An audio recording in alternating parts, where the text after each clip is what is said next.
Time now for Today in History. On August 4th, 2020, nearly 3,000 tons of ammonium nitrate that had been improperly stored for years in the port of Beirut, Lebanon, exploded, killing more than 200 people, injuring more than 7,000, and devastating nearby neighborhoods. It was one of the largest non-nuclear explosions ever recorded. Also on the state, in 1790, the U.S. Coast Guard had its beginnings as President George Washington signed a measure authorizing a group of revenue cutters to enforce tariff and trade laws and prevent smuggling. In 1916, the United States reached agreement with Denmark to purchase the Danish Virgin Islands for $25 million in gold. In 1936, Jesse Owens of the United States won the second of his four gold medals at the Berlin Olympics as he prevailed in the long jump over German Luz Long, who was the first to congratulate him. In 1944, 15-year-old diarist Anne Frank was arrested with her sister, parents, and four others by the Gestapo after hiding for 2 years inside a building in Amsterdam. Anne and her sister Margot died at the Bergen-Belsen concentration camp. In 1960, Burkina Faso, known then as Upper Volta, declared its independence from France after more than 60 years of colonial rule.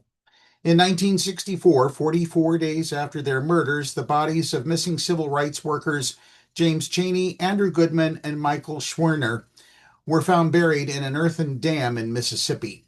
In 1972, Arthur Bremer was convicted and sentenced in Upper Marlboro, Maryland, to 63 years in prison for his attempt on the life of Alabama Governor George C. Wallace. The sentence was later reduced to 53 years.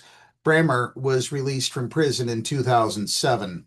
In 1977, President Jimmy Carter signed a measure establishing the Department of Energy.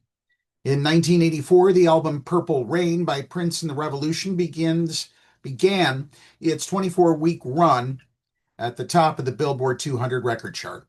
In 1987, the Federal Communications Commission voted 4-0 to abolish the Fairness Doctrine, which required television and radio stations to present balanced coverage of controversial issues.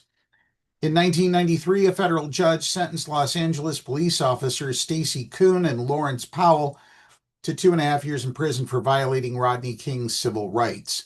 In 2009, North Korean leader Kim Jong-il pardoned American journalists Laura Ling and Yuna Lee for entering the country illegally and ordered their release during a surprise visit by former U.S. President Bill Clinton. In 2017, former pharmaceutical CEO Martin Shkreli, who became notorious for a price gouging scandal, was convicted on federal charges that he deceived investors in a pair of failed hedge funds. Shkreli was later sentenced to 7 years in prison.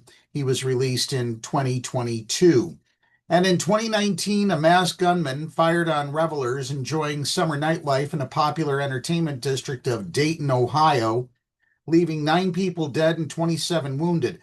Police said officers shot and killed the shooter within 30 seconds of the start of his rampage. That's Today in History. Now back to more music on Pep Radio.